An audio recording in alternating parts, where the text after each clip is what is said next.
आज हम एक बहुत ही इम्पोर्टेंट प्रॉपर्टी को पढ़ने जा रहे हैं। जो डी ब्लॉक तत्व हैं उसकी एक विशिष्ट प्रॉपर्टी है और वो है परिवर्तनशील ऑक्सीकरण अवस्थाएं। वेरिएबल ऑक्सीडेशन स्टेट का मतलब ये है कि जो डी ब्लॉक तत्व हैं वो कई सारी ऑक्सीकरण अवस्थाएं बताते हैं। जैसा कि हमने पहले पढ़ा है फर्स्ट ईयर में, एस ब्लॉक और पी ब्लॉक जो तत्व हैं उनकी जो ऑक्सीकरण अवस्थाएं बहुत लिमिटेड होती है। जैसे एस ब्लॉक तत्व हैं तो अपन देखते हैं कि क्षार धातु जो है वो +1 और क्षारीय मृदा धातु +2 ऑक्सीकरण, मतलब एक ही ऑक्सीकरण अवस्था दर्शाता है। इसी तरह पी ब्लॉक तत्वों के अंदर हमने देखा कि वहाँ पर दो ऑक्सीकरण अवस्थाएं होती थी, एक तो उसके वर्ग संख्या के बराबर और दूसरी वर्ग संख्या से दो कम। और दो कम क्यों होती थी? क्योंकि हमको पता है कि इनर्ट पेयर इफेक्ट उसके अंदर होता था। तो अक्रिय युग्म प्रभाव के कारण पी ब्लॉक तत्वों के अंदर दो ऑक्सीकरण अवस्थाएं हो जाती है, एक तो उसके वर्ग संख्या के बराबर और दो उससे कम। यानी पी ब्लॉक तत्व ज़्यादा से ज़्यादा दो ऑक्सीकरण अवस्थाएं दर्शा सकते हैं, एस ब्लॉक एक बताता है। लेकिन जब हम बात करते हैं संक्रमण तत्वों की, डी ब्लॉक तत्वों की, तो वहाँ पर हमें कई सारी ऑक्सीकरण अवस्थाएं देखने को मिलेगी। यानी +2 +3 +4 +5 +6 +7, इस तरह से +8 तक जो है इनकी ऑक्सीकरण अवस्थाएं जाती है। तो अब क्वेश्चन आता है कि क्या कारण है कि संक्रमण तत्व परिवर्तनशील ऑक्सीकरण अवस्थाएं दर्शाते हैं। तो इसका आंसर क्या होगा? उनके अंदर हम जानते हैं कि क्या होता है, n-1d कक्षक भरा जाता है, उसमें इलेक्ट्रॉन हम भरते हैं। और n-1d कक्षक यानी कितने इलेक्ट्रॉन भरेंगे डी कक्षक में? 10 इलेक्ट्रॉन।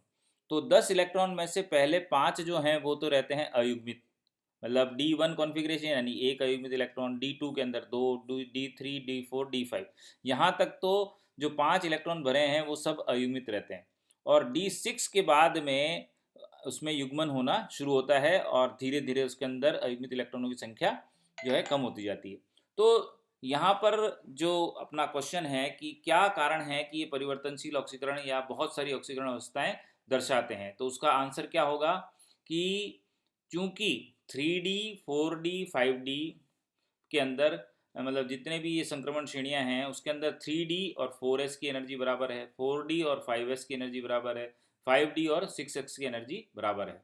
तो जब इनकी इन कक्षकों की ऊर्जा लगभग बराबर है तो हमको जितनी एनर्जी ns इलेक्ट्रॉन को निकालने के लिए चाहिए होती है उतनी ही एनर्जी में हम n-1d इलेक्ट्रॉन भी निकाल लेते हैं। तो ns इलेक्ट्रॉन तो बाहर निकलते ही हैं, उसके साथ साथ n-1d इलेक्ट्रॉन भी बाहर आ जाते हैं। तो जनरल जो इनकी इलेक्ट्रॉनिक कॉन्फ़िगरेशन, जो जनरल इनकी ऑक्सीकरण अवस्था होती है वो तो होती है +2 और +3।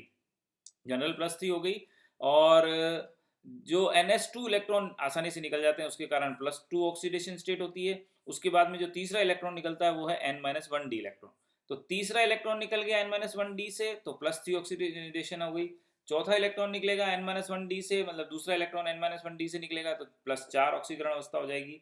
फिर जब हम d में से n-1d में से तीसरा इलेक्ट्रॉन निकाल लेंगे तो हमारे पास में कुल +5 ऑक्सीकरण अवस्था हो जाएगी। तो +2 से लगाकर +3 +4 +5 +6 जितने अयुग्मित इलेक्ट्रॉन उसके अंदर हैं वो हम उसको निकाल सकते हैं, बिकॉज ns और n-1d इलेक्ट्रॉन कक्षकों की ऊर्जा लगभग बराबर होती है। तो यहाँ पर अब हमको देखना है कि क्रोमियम, कॉपर, सिल्वर, गोल्ड और मरकरी, ये 5 ऐसे हैं जिनके अंदर +1 संक्रमण संख्या, न्यूनतम जो ऑक्सीकरण अवस्था होती है वो क्या होती है? +1। बाकी सभी के अंदर आप देखेंगे इनके अलावा जितने भी संक्रमण तत्व हैं या डी ब्लॉक तत्व हैं उनके अंदर सबके अंदर +2 ऑक्सीकरण अवस्था न्यूनतम होती है। +2 के बाद में +3 +4 +5 +6 कितनी भी हो सकती है। और प्रत्येक डी ब्लॉक तत्व आवर्त सारणी में अपने वर्ग की संख्या के बराबर भिन्न भिन्न ऑक्सीकरण अवस्थाएं दर्शा सकता है। मतलब हाईएस्ट जो उसकी ऑक्सीडेशन स्टेट होगी वो उसकी जो वर्ग संख्या यानी ग्रुप नंबर है उसके बराबर होगी। सो तो लोएस्ट जो ऑक्सीडेशन स्टेट है वो +2 है, और जो हाईएस्ट है वो है उसके वर्ग संख्या यानी ग्रुप नंबर के बराबर वाली ऑक्सीकरण अवस्था उसकी हाईएस्ट ऑक्सीकरण अवस्था हो जाती है। और ये 5 ऐसे तत्व हैं जो कि +2 के अलावा +1 ऑक्सीडेशन स्टेट भी बताते हैं। और सिल्वर में मैंने आपको कल बताया था कि एक ही ऑक्सीकरण अवस्था होती है वो है +1। तो ये 5 तत्व के अलावा बाकी सब +2 oxidation state lowest oxidation state होगी, और हाईएस्ट ऑक्सीडेशन स्टेट उनके जो ग्रुप नंबर है उसके बराबर की होगी। अब इसके बाद आता है कि पीरियोडिक टेबल में हम देखें तो मैंगनीज जो है उसकी ऑक्सीकरण अवस्थाएं जो है बहुत अधिक होती है। उसका कारण क्या है कि मैंगनीज के पास में 7 इलेक्ट्रॉन होते हैं और 7 अयुग्मित इलेक्ट्रॉन होने के कारण वो +2 से लगाकर +7 तक अपन को ऑक्सीकरण अवस्थाएं दर्शा सकता है।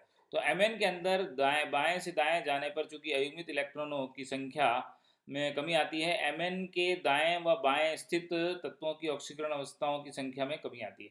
तो मतलब Mn जो है वहाँ पर सर्वाधिक संख्या में अयुग्मित इलेक्ट्रॉन है। Mn के दाएं जाओगे तो भी पेयरिंग के या अयुग्मित इलेक्ट्रॉन की संख्या कम है, और जब उसके दाएं जाएंगे तो क्या होगा, वहाँ पे पेयरिंग होने के कारण फिर वापस अयुग्मित इलेक्ट्रॉन की संख्या। तो सर्वाधिक अयुग्मित इलेक्ट्रॉन किसके पास में, Mn के पास में, और इसीलिए वो सर्वाधिक ऑक्सीकरण अवस्था दर्शाता है। उसके आसपास वाले जितने भी हैं उनमें अयुग्मित इलेक्ट्रॉन संख्या उससे कम होती है, तो उनकी जो हाईएस्ट ऑक्सीजन स्टेट है वो Mn से कम होगी। तो ये एक और चीज़ इसमें अपन को ध्यान रखनी है कि Mn के पास में अयुग्मित इलेक्ट्रॉन की संख्या अधिक होने की वजह से उसकी ऑक्सीकरण अवस्थाएं भी सर्वाधिक होती हैं। फिर आता है क्वेश्चन कि वर्ग फर्स्ट बी के जो हैं उनके अंदर सर्वाधिक ऑक्सीकरण अवस्था जो है वो आवर्त सारणी के वर्ग समूह के बराबर होती है, मैंने आपको बता ही दिया। तो कोई भी तत्व अपनी अधिकतम ऑक्सीकरण अवस्था उसके वर्ग संख्या की से अधिक प्रदर्शित नहीं कर सकता।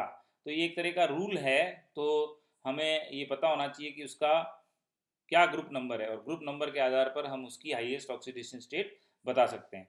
फिर उसके बाद में आता है कि जैसे जैसे हम वर्ग में ऊपर से नीचे जाते हैं, भाई आवर्त में हम बाएं से दाएं जाते हैं और वर्ग में हम हमेशा ऊपर से नीचे आते हैं। तो ग्रुप में जब हम टॉप टू बॉटम जाते हैं तो उच्चतम ऑक्सीकरण अवस्थाओं का स्थायित्व बढ़ता है। यानी जैसे हम बात करें Mn के लिए सर्वाधिक ऑक्सीकरण अवस्था जो है वो है +7। Mn से नीचे हम जाएंगे तो उसके अंदर जो भी तत्व है उसकी ऑक्सीकरण अवस्था +7 से बढ़ के +8 हो जाएगी, और उससे नीचे जाएंगे तो उसकी ऑक्सीकरण अवस्था +9 हो जाएगी। तो जो अधिकतम अधिकतम ऑक्सीकरण अवस्था है, तो अधिकतम ऑक्सीकरण अवस्था का जो मान है वो वर्ग में ऊपर से नीचे जाने पर बढ़ता है। तो जब कभी भी हम वर्ग से ऊपर नीचे जाएंगे, जैसे मैग्नीज के बाद में नीचे आता है टेक्नीशियम, तो टेक्नीशियम के लिए हाईएस्ट ऑक्सीजन स्टेट बढ़कर हो जाएगी +8। फिर उसके बाद में आता है रीनियम, रीनियम के लिए हो जाएगी +9। तो इस तरह से मैग्नीज के लिए +7, फिर उसके बाद में टेक्नीशियम के लिए +8, उसके बाद रीनियम के लिए +9। इस तरह से वर्ग में ऊपर से नीचे जाने पर उच्च ऑक्सीकरण अवस्थाओं का स्थायित्व बढ़ता है।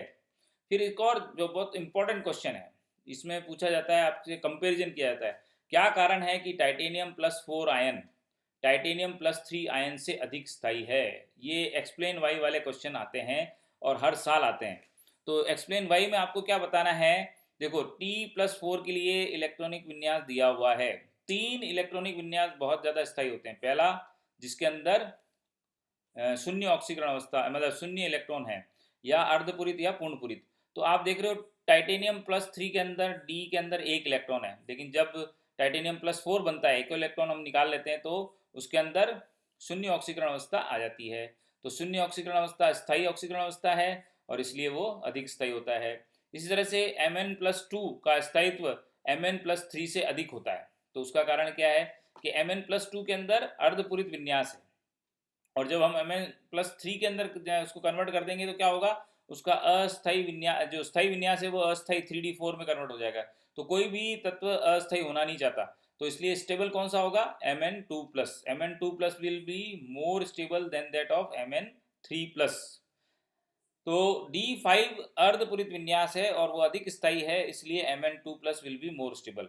इसी तरह से सिल्वर के अंदर आप देखिए, सिल्वर +2 का स्थायित्व जो है वो सिल्वर, तो कभी भी सिल्वर 2+ नहीं बनेगा। अभी मैंने बताया आपको कि सिल्वर एकमात्र ऐसा तत्व है जिसके पास एक ऑक्सीकरण अवस्था होती है, वो +1। वो +1 क्यों हो जाती है, क्योंकि Ag के अंदर 4d10 5s1 होता है इलेक्ट्रॉनिक कॉन्फ़िगरेशन उसका। तो जब उसके इलेक्ट्रॉनिक विन्यास के 5s1 में से एक इलेक्ट्रॉन निकाल देते हैं तो वो Ag+ में कन्वर्ट हो जाता है, और जैसे ही एक इलेक्ट्रॉन निकलता है 5s में से, हमारे पास में पूर्ण पूरित विन्यास आ जाता है। तो पूर्ण पूरित विन्यास हमेशा अधिक स्थायी होता है, और इस पूर्ण पूरित विन्यास को हम D9 में जब कन्वर्ट करना चाहेंगे तो ये कभी भी कन्वर्ट नहीं होगा, इसलिए कभी भी Ag2+ नहीं बनेगा।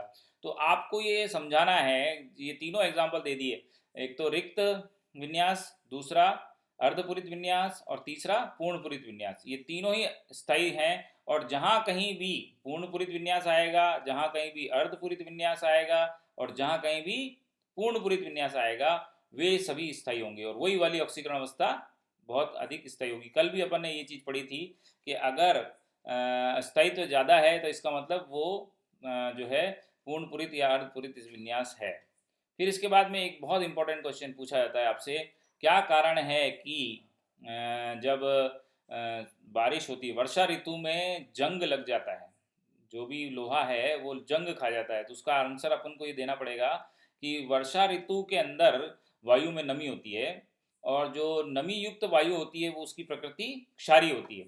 तो एक नियम है कि अम्लीय माध्यम में निम्न ऑक्सीकरण अवस्था स्थायी होती है, जबकि क्षारीय माध्यम में उच्च ऑक्सीकरण अवस्था स्थायी होती है। तो ये आपकी लाइन आपको अंडरलाइन कर लेनी है कि अम्लीय माध्यम जो है जब भी होगा तो उसमें lower oxidation state will be stable, whereas जो क्षारीय माध्यम है उसके अंदर क्षारीय माध्यम के अंदर जो हायर ऑक्सीडेशन स्टेट है वो ज़्यादा स्थायी होगी।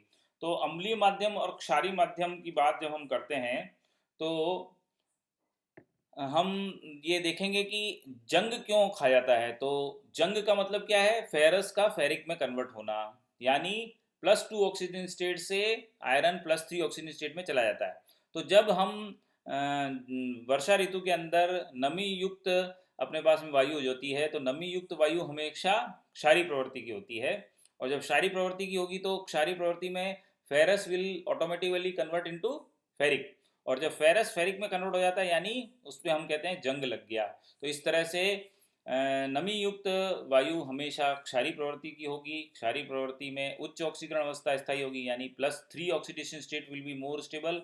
तो जो लोहा जब तक जंग नहीं खाता जब तक वो फेरस ऑक्सीडेशन या +2 ऑक्सीजन स्टेट में, लेकिन जब वो इसके कांटेक्ट में आता है, नमी युक्त वायु पे कांटेक्ट में आता है, तो वो क्षारीय होने की वजह से फेरस को फेरिक में कन्वर्ट कर देती है, और इस तरह से हम कहते हैं कि लोहे पर जंग लग जाता है। तो ये क्वेश्चन भी बहुत इंपॉर्टेंट है, आपको ध्यान तैयार करना है, इसको लिखना है अलग से। फिर एक और क्वेश्चन बहुत इंपॉर्टेंट कि जब हम, तो आप देख रहे हैं कि परिवर्तनशील ऑक्सीकरण अवस्थाओं में कितने सारे क्वेश्चन बनते हैं एक्सप्लेन वाई वाले। अब ये आ रहा है कि जब हम ऑक्सीकरण अवस्था जैसे जैसे बढ़ती है तो हम पाते हैं कि सहसंयोजक प्रवृत्ति बढ़ती है। ये मैंने कल भी आपको बताया था फेजांस नियम के अनुसार कि जैसे जैसे ऑक्सीकरण अवस्था बढ़ेगी उसमें से इलेक्ट्रॉन निकलते जाएंगे, तो आपका जो आयन है वो छोटा होता जाएगा। जो आयन छोटा होता है वो फेजांस नियम के कारण ध्रुवण अधिक करता है, जब ध्रुवण अधिक करेगा तो उसमें सहसंयोजक प्रवृत्ति आ जाती है। तो जब कभी भी कोई भी कंपाउंड लोअर ऑक्सीडेशन स्टेट में होगा तो लोअर ऑक्सीडेशन स्टेट में उसके पास दो प्रॉपर्टी होगी, एक तो आयनिक होगा वो और दूसरा क्षारीय होगा। तो क्षारीय प्रवृत्ति का होता है लोअर ऑक्सीडेशन स्टेट में और उसकी प्रवृत्ति कैसी होगी? आयनिक। लेकिन जैसे जैसे ऑक्सीडेशन स्टेट बढ़ेगा +2 से +3, +3 से +4, +4 से +5, तो ऑक्सीकरण अवस्था बढ़ने पर साइज में कमी आती है, और साइज में कमी आने से ध्रुवण ज़्यादा होता है, तो आयनिक जो होगा वो धीरे धीरे किस में कन्वर्ट हो जाएगा? सहसंयोजक में। तो देख लिए जब +2 से +3 में आए तो आयनिक प्रवृत्ति में कमी आ गई, जो क्षारीय प्रवृत्ति थी वो उभयधर्मी में कन्वर्ट हो गई, और जब हम +3 से +4 ऑक्सीडेशन स्टेट में आ गए तो साइज और छोटी हो गई, +5 में आ गए साइज और छोटी हो गई, तो वो ध्रुवण ज़्यादा करके आयनिक से किस में कन्वर्ट हो जाएंगे? वो वाले यौगिक सहसंयोजक में, और उनकी जो प्रवृत्ति क्षारीय थी वो क्षारीय से क्या हो जाएगी? अम्लीय में कन्वर्ट हो जाएगा। तो ये सारे के सारे प्रबल लुईस अम्ल हैं जिनकी ऑक्सीकरण स्टेट ज़्यादा है। तो ये एग्जाम्पल्स में आपको बता रखा है किस तरह से जैसे जैसे ऑक्सीकरण अवस्था बढ़ रही है तो titanium oxide TiO, Ti2O3, TiO2, इसमें +2, +3, +4, और इसी तरह से मैग्नीज की बात करें जहाँ पे सर्वाधिक ऑक्सीकरण अवस्थाएं हैं तो MnO, Mn2O3, Mn2O2, MnO2 और MnO3 और Mn2O7, ये सारे के सारे ऑक्साइड्स हैं मैग्नीज के। तो जो लोएस्ट ऑक्सीडेशन स्टेट वाला मैग्नीज का ऑक्साइड है वो आयनिक और क्षारीय प्रवृत्ति का है, लेकिन जब हम उसके हाईएस्ट ऑक्सीजन स्टेट यानी +7 पर पहुंच जाते हैं तो Mn2O7 की जो प्रवृत्ति वो कैसी है? अम्लीय है और सहसंयोजक है। तो टोटल चेंज आ जाता है जैसे जैसे ऑक्सीकरण अवस्था का मान बढ़ता है। तो ये नियम आपको ध्यान रखना है, दो नियम याद रखने हैं। एक तो याद रखना है कि जैसे क्षारीय माध्यम में उच्च ऑक्सीकरण अवस्था ज़्यादा स्थायी होती है। दूसरा अपन को याद रखना है कि न्यून ऑक्सीकरण अवस्था में आयनिक बंध बनता है और उच्च ऑक्सीकरण अवस्था में सहसंयोजक बंध बनता है।